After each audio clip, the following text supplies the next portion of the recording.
Start कर देते हैं। Stereo specifically the ability to distinguish between stereoisomers is a property of enzymes and other proteins and a characteristic feature of a molecular logic of living cells.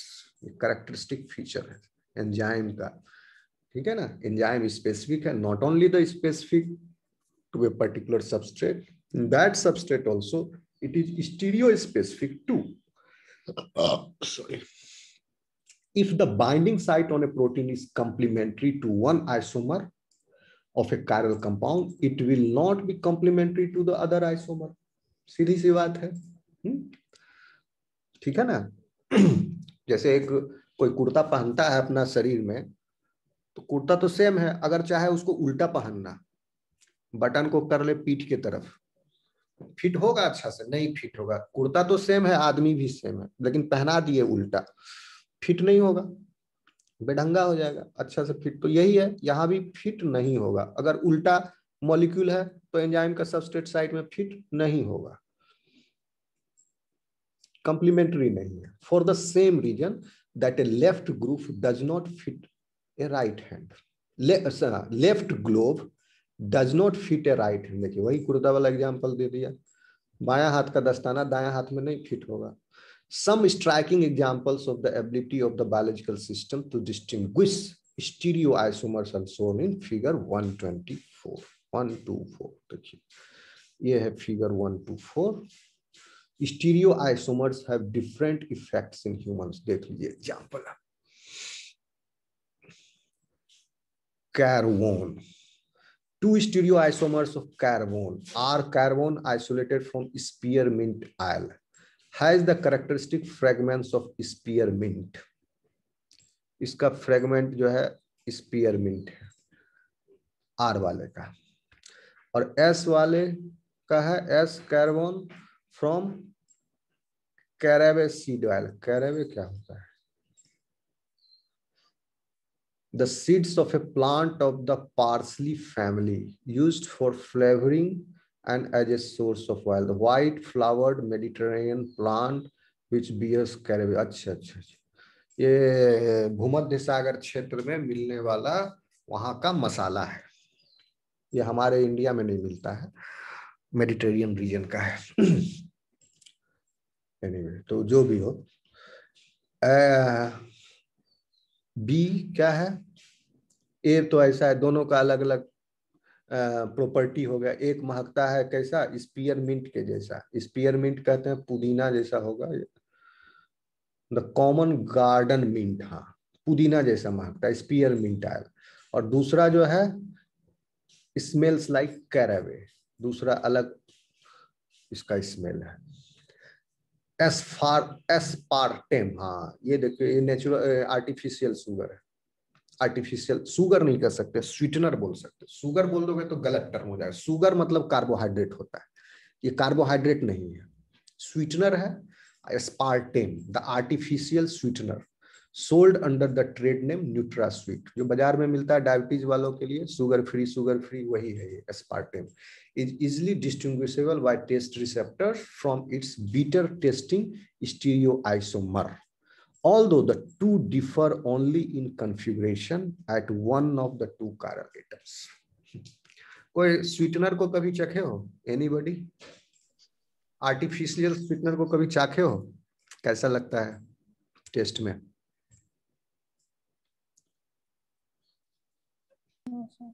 नहीं देखे हो? Test करना, कोई health के लिए नुकसानदेह नहीं है। हम लोग इतना चाइनीज पाइनीज खाते हो, उससे तो कम ही। आर्टिफिशियल डायबिटीज के पेशेंट भी खाते हैं, तो यू कैन बस एक बार टेस्ट करके देखना।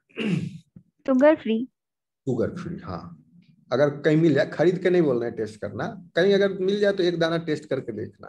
सर है सर, टेस्ट किए किए हो? सर एक घर में होगा, जो टेस्ट किया है वो बताएगा हमको कैसा लगता है टेस्ट में। स्वीटनर है तो मीठा मीठा लगता है कि कड़वा लगता है, ये बताओ। मीठा है सर। मीठा? नहीं सर, हल्का मीठा और थोड़ा हाँ यही, अजीब सा टेस्ट आता है। हाँ जैसा मीठा तो लगता है, फिर बाद में थोड़ा थोड़ा कड़वा भी लगता है यस सर। है ना।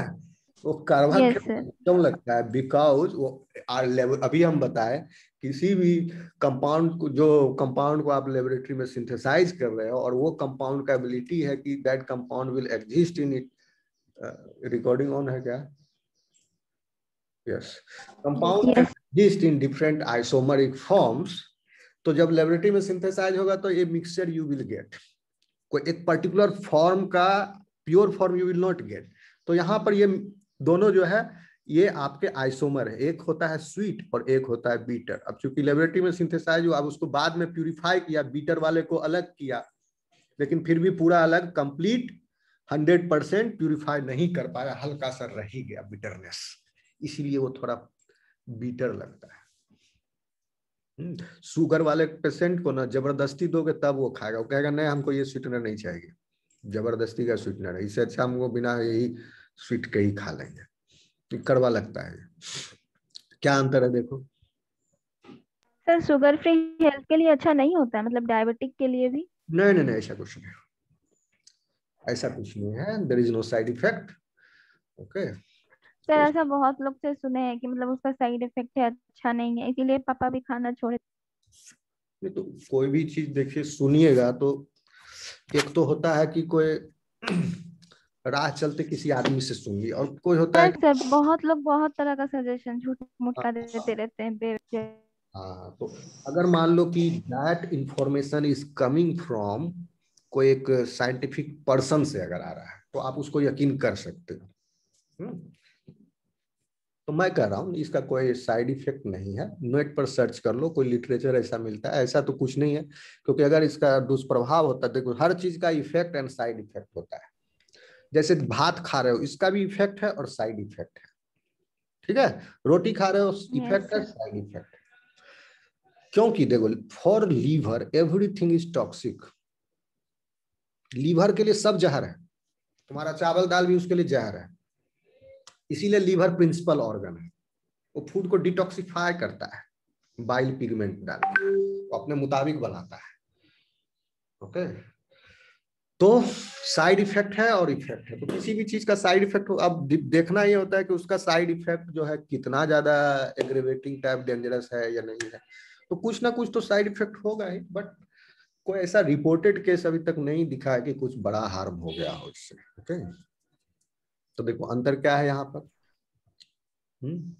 डबल बॉन्ड जो है यहाँ पर कार्बन के साथ है, यहाँ नहीं सॉरी डबल बॉन्ड कह रहे हैं, ये डैश डैश डैश डैश जो है ये कार्बन के साथ है, एंड बोल्ड वाला जो है हाइड्रोजन के साथ है। तो यानी हाइड्रोजन हो गया इस सी के ठीक ऊपर, माथा पर ऊपर में, और ये CH2 और इसके साथ जो ये बेंजीन रिंग है ये चला गया इसके नीचे, ठीक है ना, सी के नीचे। और इसमें ये ऊपर हो गया, हाइड्रोजन नीचे हो गया। तो जिसमें ये रिंग ऊपर है वो बीटर है, जिसमें रिंग नीचे है वो स्वीट है। The aspartame, artificial sweetener sold under the trade name NutraSweet, is easily distinguishable by taste receptor from its bitter bind testing stereomers, although the two differ only in the configuration at one of the two chiral carbons. The antidepressant medication, ये वाला भी citalopram, trade name है सिलेक्सा। Anti depression, depression जिसको रहता है ना खूब ज्यादा, एकदम सुसाइडल टेंडेंसी वगैरह जिसमें आ जाता है,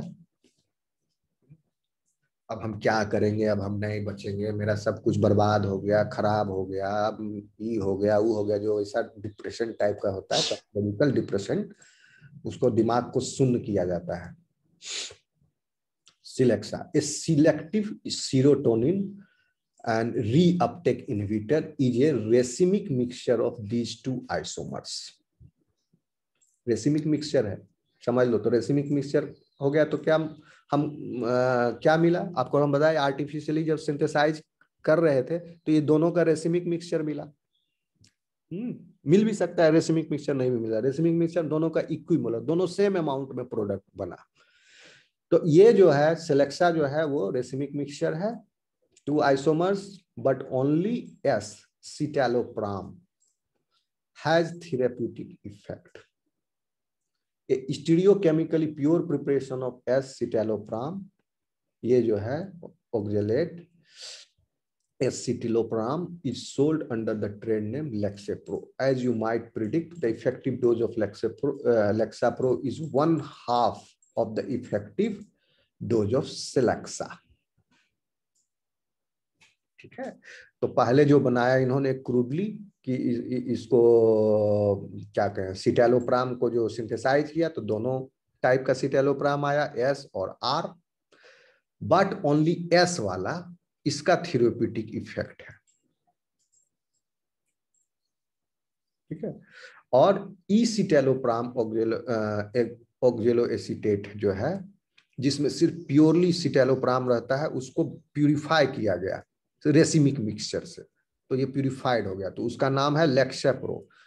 और जब ये प्यूरिफाई नहीं किए सिलेक्सा, ये सस्ती दवाई होती है, तो हमको 2 टेबलेट, जिसको सिलेक्सा लिखे उसको 2 टेबलेट सिलेक्सा का लिखेंगे खाने का, और अगर लेक्साप्रो लिखा तो उसको 1 टेबलेट लेक्साप्रो का लिखेगा डॉक्टर। अगर दोनों में सेम अमाउंट ऑफ सिटेलोप्राम रहेगा, अगर 125 mg का 125 mg तो बहुत ज्यादा हो जाएगा, मरीज पागल हो जाएगा, 12 mg रखो। 12 mg का अगर सिलेक्सा दिए तो 6.6 mg का, 12.5 mg का सिलेक्सा दिए तो 6.25 mg लेक्साप्रो का रहेगा टेबलेट। ठीक है, क्योंकि एक्टिव वाला सिर्फ एस है और दोनों आधार। समझ में आया ये बात आपको? Yes sir. Yes sir. Yes sir. Okay, ये चीज समझ में आ गया कि रेसिमिक मिक्सचर ऑब्टेन हुआ। अब देखिए, ठीक है, the common classes of chemical reactions encountered in biochemistry are described in chapter 13 as an introduction to the reaction of metabolism. ये आगे हम लोग देखेंगे। यहाँ पर आपका केमिकल फाउंडेशन कंप्लीट हो गया। हम लोग क्या क्या पढ़े केमिकल फाउंडेशन में, इसका समरी है क्या? Because of its bonding versatility, carbon can produce a broad array of carbon-carbon skeletons with a variety of functional groups. These groups give biomolecules their biological and chemical personalities. Okay. Next is a nearly universal set of about 1,000 small molecules is found in living cells, जो कि आपका मेटाबोलोम है। The interconvergence of these molecules in the central metabolic pathways have been conserved in the evolution. Okay, we have already discussed this. Proteins and nucleic acids are linear polymers of simple monomeric subunits. Linear polymers, एक लंबा structure है इसका, it's like a fragment, a length of fragment, इसलिए linear है। Protein को linear नहीं बोलते। Protein का स्ट्रक्चर जो फंक्शनल प्रोटीन है वो ग्लोब्यूलर है या 3 डायमेंशनल, उसका डिफरेंट स्ट्रक्चर्स हो सकता है। उसका primary structure can be linear, can be क्या, वो प्राइमरी स्ट्रक्चर लीनियर है ही है। सिंपल किसका? प्रोटीन्स का। और न्यूक्लिक एसिड्स का फंक्शनल जो स्ट्रक्चर है वो भी लीनियर है। Simple monomer, their sequences contain the information that gives each molecule its 3-dimensional structure and its biological functions. तो ये informational molecules भी है। Molecular configuration can be changed only by breaking covalent bonds. तो configuration और conformation में अंतर समझ यहाँ दे रहा है। configuration change तभी होगा जब उसका covalent bond break होगा। For a carbon atom with 4 different constituents, a chiral carbon, the substituent groups can be arranged in 2 different ways, generating stereoisomers with distinct properties. Only one stereoisomer is biologically active. Already you have learned this. Molecular conformation is the position of atoms in space that can be changed by rotation about single bond without breaking covalent bond. यानी वो ऐसा special pattern जिसमें बिना bond break किए हुए सिर्फ rotate करने की वजह से डिफरेंट स्पेशियल पैटर्न ऑब्टेन हो रहा है, दैट इज कन्फर्मेशन। लेकिन after breaking of the bond different spatial pattern is obtain, that will be your That is your configuration. Interaction between biological molecules are almost invariably stereospecific. यहाँ stereospecific है. They require a close fit between complementary structures in the interacting molecules. ठीक है? So here it is. Your chemical foundation is over now. In next class we will start with physical foundations.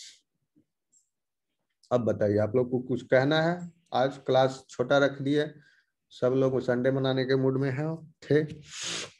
धीरे धीरे बनोगे, धीरे धीरे आएगा. और भी और बताओ, कुछ पूछना है किसी को?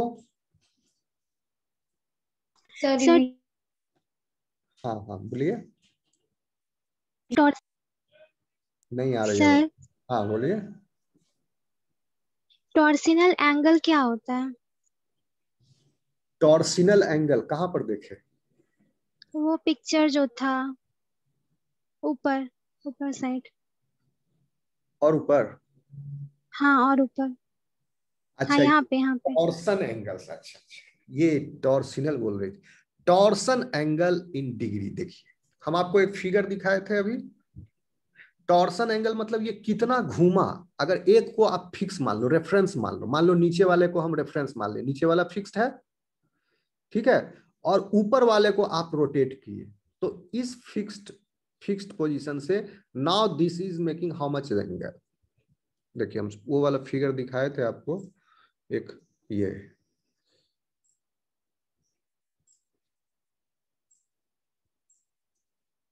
Can you see this?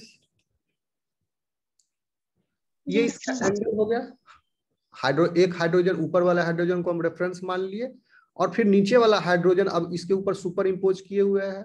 Then the torsional angle is 0 degree. यानी उन दोनों के बीच में जो घुमाव है 0 डिग्री है, या 360 डिग्री है, या 0 डिग्री है. दोनों एक ही बात हुआ. अब अगर ये 60 डिग्री रोटेट कर गया तो क्या हो गया? ये मैक्सिमम डिस्टेंस हो गया हर हाइड्रोजन का, हर हाइड्रोजन से, जिसे कि इसमें मैक्सिमम डिस्टेंस हो गया. ये हाइड्रोजन इससे उतनी दूर है जितना ये हाइड्रोजन इससे इतनी दूर है. ये हाइड्रोजन बगल बगल वाला सब मैक्सिमली डिस्टेंस हो गया अपने आप. तो here the torsional angle is 60 degree. यहां पर फिर इक्लिप्स्ड हो गया 120 डिग्री. यानी ये हाइड्रोजन, ये रेड वाला जो हाइड्रोजन है, अब ये ब्लैक वाले हाइड्रोजन की जगह आ गया. ब्लैक वाला हाइड्रोजन के नीचे आ गया, जगह नहीं, नीचे है. और ये इसके एग्जैक्ट नीचे है. ये हाइड्रोजन रेड हाइड्रोजन के एग्जैक्ट नीचे है 120 डिग्री घूमने के बाद. तो यहाँ टॉर्सिनल एंगल इज 120. तो बेसिकली 120 डिग्री का टॉर्सिनल एंगल का जो स्ट्रक्चर कन्फर्मेशन है, this conformation and this conformation 0 degree, ये दोनों एक दूसरे से सेम ही है. ठीक है, ये तो सिर्फ हम रेड किए हुए समझने के लिए, आपको समझाने के लिए कि अलग है. ये हाइड्रोजन जो था ये यहाँ पर पहले नहीं था, ये पहले यहाँ पर था. अब ये यहाँ पर आया, 120 डिग्री का एंगल हो गया. तो these two are same eclipse. 0 degree, 120 degree, 240 degree वाला, फिर 360 डिग्री वाला है. 360 और ये 0 एक ही बात है. समझ में आया? साक्षी पूछी थी या और यस सर. इसी को सर डायहेड्रल एंगल भी कहते हैं. या might be, I am not sure. इसी का दूसरा नाम डायहेड्रल एंगल है. अच्छा होगा, ऊपर लिखा हुआ है. कहाँ लिखा है? अच्छा, हाँ यहाँ लिखा. Dihedral angle as defined by the highlighted red hydrogens in ethane rotating the back carbon through 360 clockwise. ठीक है ना? डायहेड्रल एंगल समझ लो, डायहेड्रल एंगल है. डायहेड्रल एंगल यानी 2 हाइड्रोजन के बीच का एंगल. यही हो गया मतलब इसका.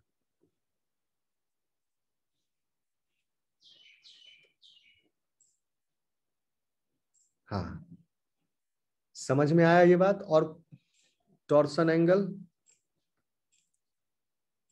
Yes sir. तब देख लीजिए, 0 डिग्री क्या था उसमें?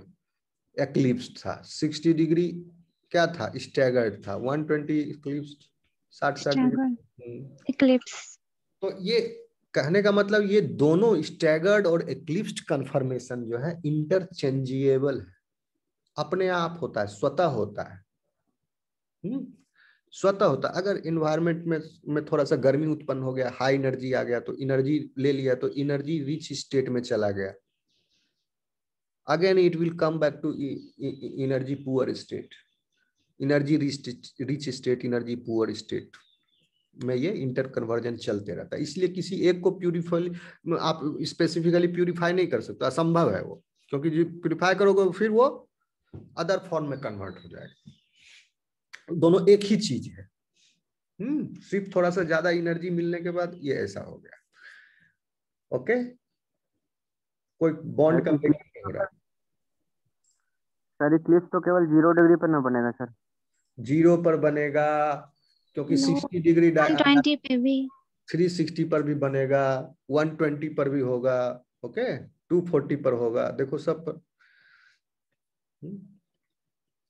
इसका मतलब पिछला फिगर नहीं समझा तुम, देखो ये फिगर फिर से देखो।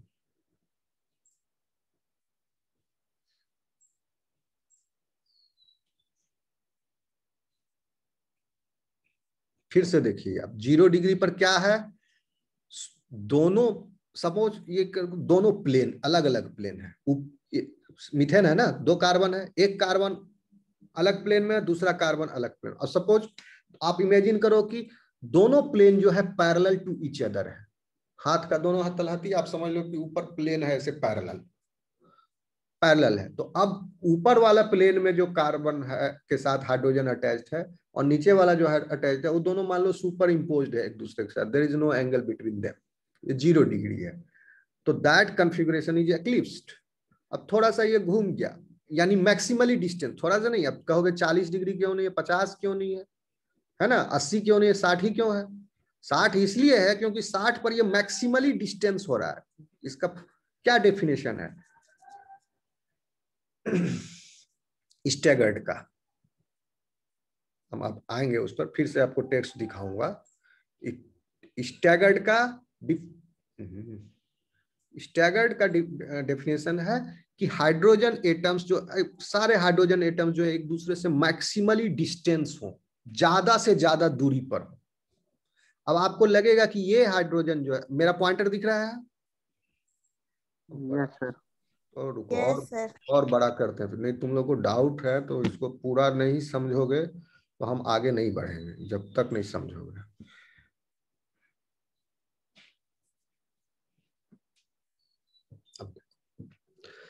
अब हम आपको इमेजिन कह रहे हैं, एक प्लेन ऊपर है, ये फर्स्ट कार्बन, और सेकेंड कार्बन उसका प्लेन नीचे है।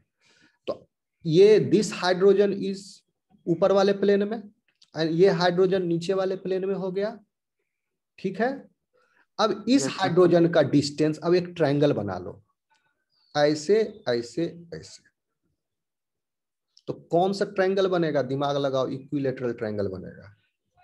और इक्विलेटरल ट्रायंगल का एंगल जो होता है 60 डिग्री होता है। तो इक्विलेटरल ट्रायंगल ये बनेगा तभी पॉसिबल है कि हर हाइड्रोजन दूसरे हाइड्रोजन से मैक्सिमली दूर होगा। अगर आइसोऑब्ट्यूज बन गया तो किसी का कम, किसी का बहुत ज्यादा, किसी का कम, तो ऐसा नहीं होगा। हर हाइड्रोजन एटम बराबर बराबर रूप से एक दूसरे से मैक्सिमली दूर है। तो ये चूंकि नीचे वाले प्लेन में है और ये ऊपर वाले प्लेन में, तो एक ब्रांच यहां लगा दो, ये this side will be equal to this side and this side all will be equal. ये दिखने में आपको लगेगा कि ये वाला बड़ा है, नहीं, 3 डायमेंशनली सोचिए, क्योंकि ये नीचे है, तो ये side, this side and this side, this will form an equilateral triangle. और इक्विलेटरल ट्रायंगल आप जानते हो हिंदी में क्या बोलते हैं, इक्विलेटरल ट्रायंगल को? बाहु सर। समबाहु। हाँ, समबाहु। और ट्रायंगल का क्या होता है? त्रिज्या। त्रिभुज। त्रिभुज त्रिभुज। त्रिज्या किसको बोलते हैं सर? वो सर्कल में जो होता है, रेडियस को बोलते हैं सर, रेडियस। हाँ, त्रिज्या, रेडियस। अच्छा, तो अब देखिए आप, ये इक्विलेटरल समबाहु आपका ट्रायंगल बन गया है ना। अगर द्विबाहु, द्विबाहु होता है आपका कौन सा? समद्विबाहु। आइसोस्केलस। हाँ स्वयं ऐसा सर। हाँ स्वयं भूल गए मैथमेटिक्स। तो ये यहाँ तो उसमें मैक्सिमल डिस्टेंस नहीं हो सकता था, तो क्या होता उसमें, अगर स्वयं द्विबाहु रहता तो ये वाला भुजा और ये भुजा दोनों बराबर रहता, और तीसरी भुजा जो है वो अलग होती, चाहे छोटी चाहे बड़ी, तो सब एक दूसरे से फिर इनस्टेबिलिटी हो जाता। इनस्टेबिलिटी मतलब लिस्ट एनर्जी के फॉर्म में रहे, तो लिस्ट एनर्जी के फॉर्म में सब तरफ बराबर बराबर टेंशन होगा तब ना लिस्ट एनर्जी के फॉर्म में रहेगा, तो सारी डिस्टेंस जो है एकदम बराबर है। तो जब डिस्टेंस बराबर है तो ये this angle will be 60 degree. कौन सा एंगल, सपोज यहां पर एक एक्सिस है, इमेजिन कर लो एक एक्सिस है इस कार्बन और नीचे वाले कार्बन के अलोंग, एंड उस एक्सिस में ये हाइड्रोजन का लाइन आप यहाँ मीट कर दिए, और ये एक्सिस है और उसके बीच का कोण 60 डिग्री होगा। तो 60 डिग्री घुमाने पर स्टैगर्ड कॉन्फ़िगरेशन आ ही जाएगा, और उसको फिर हम एक बार और 60 डिग्री ट्विस्ट कर दिए, चाबी घुमा दिए, तो क्या हो गया, 0 डिग्री पर जैसा था वैसा ही स्ट्रक्चर ऑब्टेन आपको मिलेगा। ठीक है, लेकिन वो स्ट्रक्चर तो मिला, लेकिन उसमें क्या है, अगर आप हाइड्रोजन को रेडियो लेवल कर दो, आप ये देखने के लिए कि ये वाला हाइड्रोजन कहां पर गया, सब हाइड्रोजन सेम ही है, लेकिन पर्टिकुलरली दिस हाइड्रोजन एटम कहां पर गया, तो अगर इसको लेवल कर दिए तो 120 डिग्री ये यहाँ पर है, फिर 60 डिग्री घुमा दिए तो यहाँ हो गया, तो फिर ये स्टैगर्ड फॉर्म में आ गया, फिर 60 डिग्री चाबी घुमाया तो फिर it is in eclipsed form like this 240। तो ये सब सेम है, 240 same, 120 same, okay, and 0 degree also same, और 360 भी same. Is it clear to you? Yes sir. और किसी को कुछ सवाल है?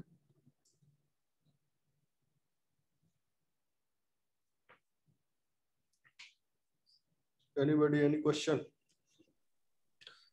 Sir optical activity. Optical activity, हाँ कहाँ पर देखे लिखा हुआ वो बताएंगे, वैसे हम बता देंगे ऑप्टिकल एक्टिविटी, लेकिन किस स्टार्टिंग में लुईस पास्चर का जो दिया हुआ था। लुईस वो पोलराइज्ड लाइट वाला। ठीक ठीक, तो वो ऑप्टिकल एक्टिविटी से वहां पर मतलब है आपका कि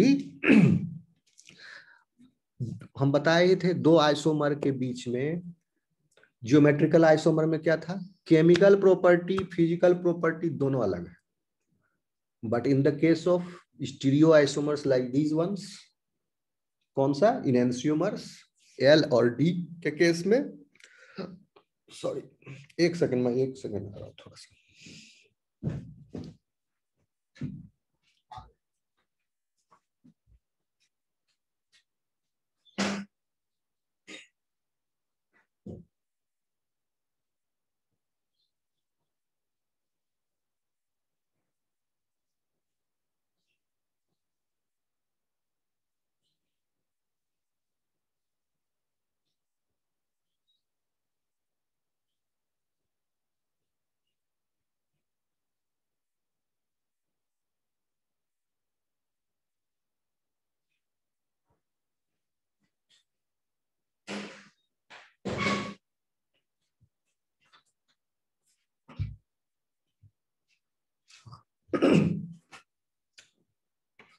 मेरी आवाज आ रही है?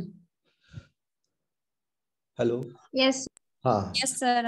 देखिए, अब स्टीरियो आइसोमर्स के केस में क्या था, chemical properties will be the same and some of the physical property also will be the same and some of the physical properties will be different. All physical properties will not be the same. तो Lewis pasture ने ये देखा कि दो different type of crystals उसको मिल रहा है और दोनों का केमिकल प्रॉपर्टी तो सेम है, ठीक है, लेकिन जैसे केमिकल प्रॉपर्टी आपका क्या क्या है, किस तरह से रिएक्ट करता है, उसका रिएक्टिविटी क्या है, ये सब सेम है, but physical properties are all physical properties are not same. तो कौन से फिजिकल प्रॉपर्टी सेम नहीं थे? कौन से कुछ फिजिकल प्रॉपर्टी जो सेम थे, जैसे मेल्टिंग पॉइंट, बॉइलिंग पॉइंट, ये सब सेम है, but some of the physical properties are not matching. वो फिजिकल प्रॉपर्टी कौन सा था? Optical property. ऑप्टिकल प्रॉपर्टी भी एक तरह का फिजिकल प्रॉपर्टी ही है, केमिकल प्रॉपर्टी तो नहीं है, बायोलॉजिकल प्रॉपर्टी तो नहीं, because it is associated with light. So this is optical property is a physical property and this property is different in different enantiomers. ये ऑप्टिकल प्रॉपर्टी क्या है कि when plane polarised light is passed through that solution, then that solution will diffract the light in a particular fashion.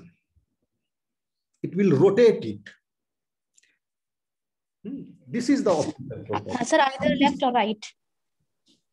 This is the left or right, yes. This is the optical property which is different.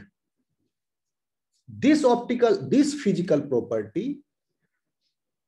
for example, this optical property that these two forms of the same chemical compound will rotate the light differently. Okay? साक्षी? और समझ में आया या और explain करूं?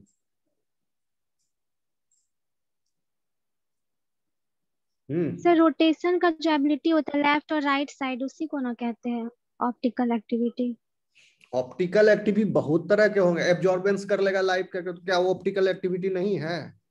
और कोई light को पास करा दे 100%, हम पढ़ाए हैं ना आप लोगों को, ओडी ऑप्टिकल डेंसिटी, एक कलोरीमीटर। हाँ, yes sir, yes sir. Optical property, जो भी प्रॉपर्टी लाइट से एसोसिएटेड उसका अब कोई कंपाउंड हमको लाल रंग का दिख रहा है तो क्या हम बोलेंगे? ऑप्टिकल प्रॉपर्टी इसका रेड कलर का है, दिखने का है। ये भी एक ऑप्टिकल प्रॉपर्टी है, समझ रहे हो बात को? तो ये ऑप्टिकल प्रॉपर्टी जो कि लाइट को रोटेट करने वाला है, हम कह रहे हैं कि कुछ फिजिकल प्रॉपर्टी सेम है, कुछ फिजिकल प्रॉपर्टी डिफरेंट है। वो physical properties, chemical point, boiling point, ये सब सेम है, लेकिन जब उस पर्टिकुलर कंपाउंड को आप सॉल्यूशन में डिजोल्व कर देते हो, अब चूंकि सॉल्यूशन में डिजोल्व किए हो, तब light can be pass through that solution. Solid form में है तो लाइट को नहीं ना पास कर पाओगे आप इजिली, कैसे पास करोगे? सॉल्यूशन में जब है तब लाइट सोर्स हम दिए हैं, तो light is bending, plane polarised light. वो बेंडिंग क्यों हो रहा है? उसके एटम से टकरा करके बेंडिंग हो रहा है, क्योंकि एटम्स का एक स्पेशल फिक्स्ड पैटर्न है, and in that solution only that pattern, only in that orientation molecules are existing. So पूरा लाइट जो है एक ही तरफ बेंड हो गया। अगर वो रेसिमिक मिक्सचर होता, उसमें दूसरे भी आइसोमर्स होते, उस कंपाउंड के एनेंसियोमर्स होते, तो एक तरफ एक आइसोमर जो है उसको एक तरफ मोड़ेगा लाइट को, और दूसरा वाला आइसोमर जो है उसी अमाउंट में, उसी एंगल से उसी लाइट को दूसरी तरफ मोड़ देगा, अपोजिट डायरेक्शन में। दोनों एक दूसरे के इफेक्ट को कैंसिल आउट करेगा। तो अब जो नेट जो लाइट का मूव बेंडिंग है, the output will depend upon which component is more और लेस। अगर दोनों इक्विमोलर में है तो दोनों एक दूसरे के इफेक्ट को इक्वली कैंसिल आउट कर देगा, जीरो हो जाएगा बेंडिंग।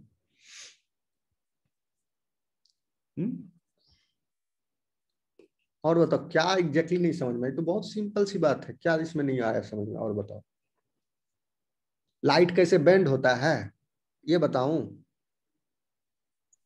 नहीं समझ में आ गया सर। समझ में आ गया ना? क्योंकि इसका एक पैटर्न है। ये कहा, ये नहीं।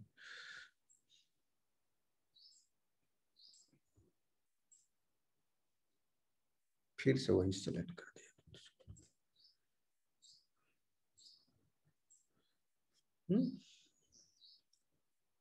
लेबोरेटरी में जब सिंथेसाइज कर रहे हैं या आर्टिफिशियली सिंथेसाइज हो रहा है तो वो रेसिमिक मिक्सचर नहीं है ना, वो रेसिमिक मिक्सचर है ना, या रेसिमिक मिक्सचर से थोड़ा सा अंतर हो सकता है।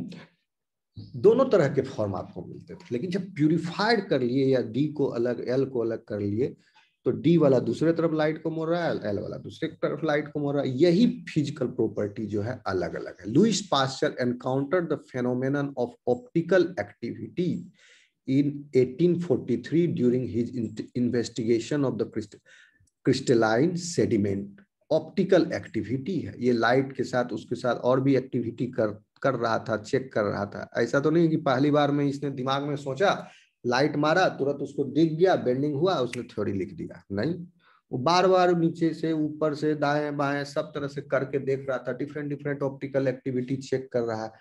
तो अब देख रहा है कि ये एक्टिविटी इज क्वाइट स्ट्राइकिंग। ठीक है, आगे बढ़े।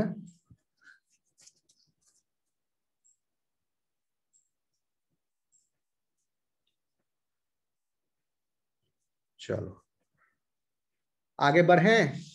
सबको क्लियर है यहां तक? कुछ सवाल पूछना है? No sir. No sir. तो ठीक है, अब आगे बढ़ने से पहले अब आप विश्राम कीजिए और दिन भर ऐश कीजिए। घर में ऐश क्या कीजिए, घर में अपना टाइम बिताइए, पढ़िए लिखिए। और अब क्लास आपकी कल होगी, मंडे को। ओके, 9 बजे से होगा ना सर क्लास? हाँ, मंडे से, Monday to Saturday 9 o'clock onwards, only on Sunday 6 o'clock, क्योंकि मैंने 6 o'clock का टाइमिंग यूजी वालों को दे दिया है। ठीक है ना, और एक मैं और प्रिपरेशन क्लास स्टार्ट करने वाला हूं, क्योंकि यूजी के बच्चे भी बहुत एंथू लेवल उनका हाई है। तो हम अगर जेआरएफ का तैयारी करवा रहे हैं तो यूपीएससी का तैयारी क्यों नहीं करवा सकते? वो भी करा सकते हैं। Same biology, same geology syllabus है, हल्का ही है, और जबकि और कंपटीशन भी कम है। तो पहले इसका जो मेन ऑप्शनल पेपर है जियोलॉजी 1 और 2, उसको खत्म करवा देंगे। अगर आप लोग में से कोई अगर इसमें हो, अगर आपको ये नहीं लगता कि यूजी के साथ बैठ के हमको क्लास करना पड़ेगा, कोई दिक्कत नहीं है। कुछ लोगों को रहता है ना, शर्म आ रहा है, ये वो, जिसने किए शर्म उसके फूटे करम। जाओगे आगे कंपटीशन में, देखो बच्चा से लेकर बूढ़ा तक सब पढ़ रहा है कोचिंग में। तो वो सब, तो अगर किसी का होगा तो यू ऑल्सो कैन ज्वाइन, अगर किसी का एम है यूपीएससी प्रिपरेशन का, तो आई विल स्टार्ट। सो अभी सुबह का टाइम 1 घंटा डेली उसको लोग को धीरे धीरे करेंगे, 2-3 साल में पढ़ा जाएगा वो लोग। ओके, चलो बाय बाय, टेक केयर, सब खैर। Thank you sir. Thank you sir. Thank you sir. Thank you.